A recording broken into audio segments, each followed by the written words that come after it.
Welcome to एडुजोस में आप सभी लोगों का स्वागत है। दोस्तों आज आरआरबी एनटीपीसी के 12 जनवरी के फर्स्ट शिफ्ट के क्वेश्चंस हमारे पास आ चुके हैं।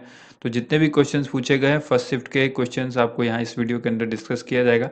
आप इस वीडियो का पीडीएफ फाइल शाम को सेकंड शिफ्ट का जब एग्जाम खत्म होगा उसके क्वेश्चंस के साथ एक ही साथ combine first shift and second shift उसके पीडीएफ जो है वो हमारे एंड्रॉयड ऐप पर मिल जाएगा। तो एंड्रॉयड ऐप इसे आप इंस्टॉल कर लें और अपडेट भी कर लें। अगर आपने पहले से ही इंस्टॉल किया हुआ है तो अपडेट ज़रूर करें, एक बार चेक कर लें कि अपडेट अवेलेबल है या नहीं। जो लोग चैनल से पहली बार जुड़ रहे हैं चैनल को सब्सक्राइब ज़रूर करें, साथ में बेल आइकन प्रेस करके उसको एक्टिवेट कर लें। आज जो क्वेश्चन पूछे गए हैं इसमें बहुत सारे क्वेश्चन जो है वो रिपीट हुए हैं। जैसा कि हमने आपको बताया था, अगर आपने मेरी पिछली वीडियो देखी है तो उनमें से आपको पता चलेगा कि कितने क्वेश्चन हैं जो रिपीट हुए हैं। और कल के क्वेश्चन जो है हमने एक क्रांति और विद्रोह की एक वीडियो बनाई थी, क्रांति, संग्राम और विद्रोह। उससे जितने भी क्वेश्चन बनते हैं वो सभी क्वेश्चन और आंदोलन, इनसे जो क्वेश्चन बनते थे लगभग 25 इंपॉर्टेंट क्वेश्चन की एक वीडियो बनाई थी। इस आई बटन पर आपको यहाँ पर मिल जाएगी, उसको ज़रूर देखिए। उससे एक क्वेश्चन आज की वीडियो में आपके आज के फर्स्ट शिफ्ट में पूछा गया है। देखिए यहाँ क्वेश्चन है, गुरु नानक साहब का जन्म कब हुआ था? तो 1469 में तलवंडी में हुआ था। पंचायत चुनाव लड़ने के लिए जो न्यूनतम उम्र है वो कितनी होनी चाहिए? 21 साल होती है। इसके अलावा पूछा गया डब्ल्यूटीओ की स्थापना जो है वो कब हुई थी? तो डब्ल्यूटीओ का फुल फॉर्म भी आपको मालूम है, वर्ल्ड ट्रेड ऑर्गेनाइजेशन कहते हैं जिसको, विश्व व्यापार संगठन। और इसकी स्थापना 1 जनवरी 1995 को हुई थी।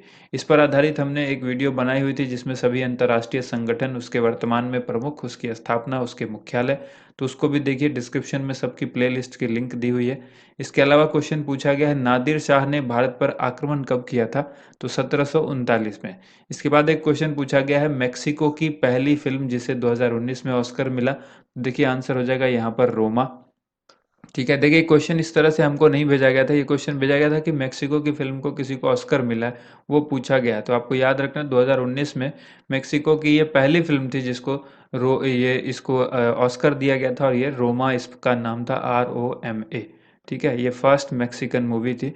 इसके बाद एक क्वेश्चन बताया गया है कि रूस का सर्वोच्च नागरिक सम्मान जो है वो किसको दिया गया है? तो रूस का सर्वोच्च नागरिक सम्मान जो है नरेंद्र मोदी जी को दिया गया है, तो याद रखिएगा।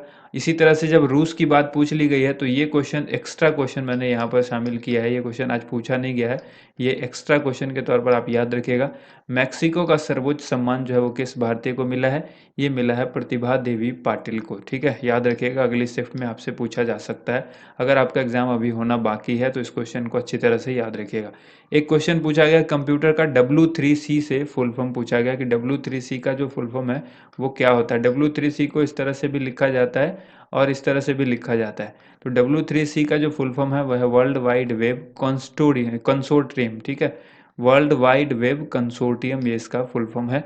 इसके बाद क्वेश्चन है, पशुओं के व्यवहार के अध्ययन को क्या कहा जाता है? पशुओं के व्यवहार के अध्ययन को कहा जाता है एथोलॉजी। ठीक है, ETHOLOGY, एथोलॉजी इसको कहते हैं। इसके बाद क्वेश्चन पूछा गया है, शायद एक राष्ट्रीय स्मारक को मान्यता कौन देता है? ठीक है, शायद ये क्वेश्चन पूछा गया, आप लोग बताइए इसका आंसर क्या होता है। इसके अलावा यहाँ पर देखिए, पेस्ट करने के लिए जो कॉपी पेस्ट हम लोग करते हैं, तो कॉपी करने के बाद जो पेस्ट करने के लिए शॉर्टकट की है वो कौन सी होती है? तो हमने आपको बताया हुआ था, Ctrl+C से कॉपी होता है, Ctrl+V से जो है वो पेस्ट होता है, और अगर कट करना हो तो कंट्रोल प्लस क्या करेंगे, X करेंगे, ये कट होता है। सिलेक्शन करना हो पूरा तो कंट्रोल प्लस क्या करेंगे, A करते हैं, जिससे कंट्रोल ऑल कहते हैं हम लोग, तो ऑल सिलेक्शन हो जाता है इससे। ये सभी चीज़ आपको याद रखनी है। नेशनल इंफॉर्मेटिक्स सेंटर जिसको NIC कहते हैं, ठीक है, इसकी स्थापना कब हुई है? तो ये हुई थी 1976 में। NIC आपने अक्सर देखा होगा, NIC जो है वो वेबसाइट के आगे लगता है। आप देखते होंगे जैसे कि गवर्नमेंट की कोई वेबसाइट होगी कहीं पर भी, जैसे यूपी में हो, MP में हो, बिहार में हो, तो इस तरह से जैसे देखिएगा, बिहार गवर्नमेंट .nic.in भी लिखा होगा। अब SSC.in है, ये SSC.nic.in भी हो सकता है। इस तरह से गवर्नमेंट की कई सारी वेबसाइट होती है जिसके लास्ट में जो है वो .nic.in लगा होता है। ठीक है, तो ये एक एक्सटेंशन है जो इंडियन गवर्नमेंट यूज़ करती है।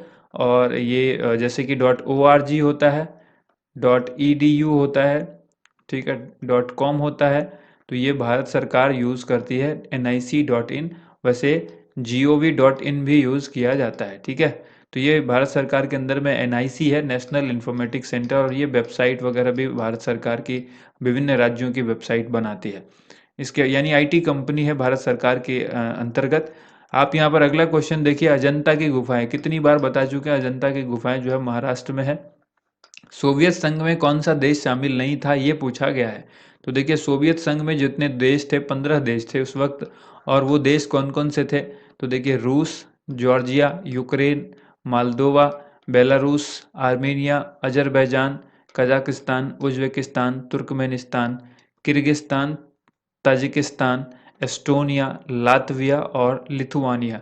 ये सारे 15 जो देश हैं ये उस वक्त सोवियत संघ के सदस्य थे, यानी उसमें शामिल थे। तो इनके अलावा जो देश होगा ऑप्शन में वो राइट आंसर हो जाएगा। काकोरी कांड में कौन शामिल नहीं था, और ऑप्शन में भगत सिंह दिया गया था। तो भगत सिंह जो है वो काकोरी कांड में शामिल नहीं थे। नेक्स्ट क्वेश्चन है, भारत में जल क्रांति की शुरुआत कब हुई थी, तो ये हुई थी 5 जून 2015 को। बहुरूपी गांधी पुस्तक के लेखक कौन हैं, बहुरूपी गांधी पुस्तक के लेखक जो है वो ऑप्शन दिया गया था अनु बंदोपाध्याय। तो अनु बंदोपाध्याय जो है वो बहुरूपी गांधी पुस्तक के लेखक हैं, यानी राइटर हैं। इसके बाद क्वेश्चन पूछा गया, हम्पी को किसने वर्ल्ड हेरिटेज साइट में शामिल किया। तो हम्पी जो है इसको वर्ल्ड हेरिटेज साइट में शामिल किया गया यूनेस्को के द्वारा। कब किया गया, 1983 ईस्वी में। शायद ये क्वेश्चन भी पूछा गया हो कि हम्पी को कब जो है वर्ल्ड हेरिटेज साइट में शामिल किया गया यूनेस्को के द्वारा। तो 1983 आपको याद रखना है। इसके बाद देखिए, थर्मामीटर का आविष्कारक पूछा गया है कि थर्मामीटर का आविष्कार जो है वो किसने किया था। तो देखिए, इस पर दो लोगों का नाम अक्सर आता है कि थर्मामीटर का जो आविष्कार है, एक नाम आता है डैनियल ग्रेबियल का, डैनियल ग्रेबियल फ़ारेनहाइट, जिन्होंने फ़ारेनहाइट थर्मामीटर का जो आविष्कार किया था, और दूसरा नाम आता है गैलीलियो गैलीली का। ठीक है, इनका भी नाम आता है तापमापी थर्मामीटर में। तो आप दोनों नाम याद रखिएगा, जो भी ऑप्शन में रहा होगा वो करेक्ट आंसर हो जाएगा, दोनों में से कोई एक ही होगा। नेक्स्ट यहाँ पर देखिए, अगला प्रश्न यहाँ पर आपसे पूछा गया है, 16वीं लोकसभा के अध्यक्ष कौन थे। तो 16 वर्तमान में 17वीं लोकसभा चल रही है, और इसके अध्यक्ष कौन है, तो 17वीं लोकसभा के जो अध्यक्ष हैं इनका नाम क्या है, ओम बिरला।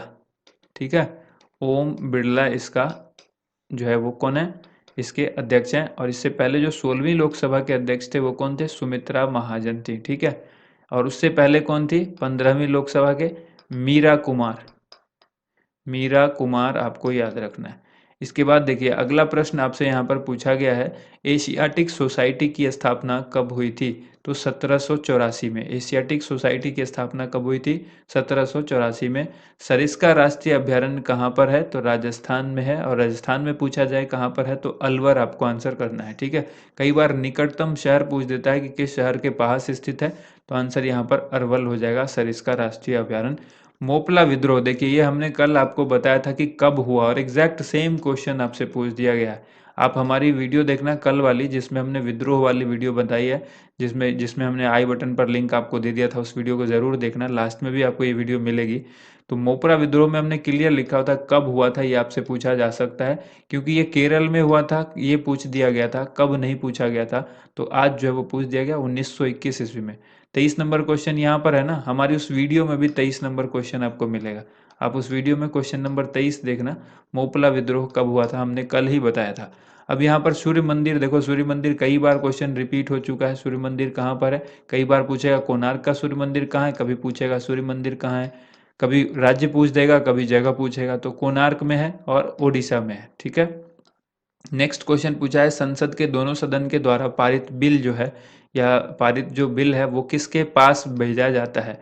तो संसद के दोनों सदन जब किसी बिल को पारित कर देते हैं, पास कर देते हैं, तो उसके बाद उसको जो है वो राष्ट्रपति के हस्ताक्षर के लिए भेजा जाता है, यानी वो फिर जो है कानून तब बनता है जब उस पर राष्ट्रपति हस्ताक्षर कर देते हैं।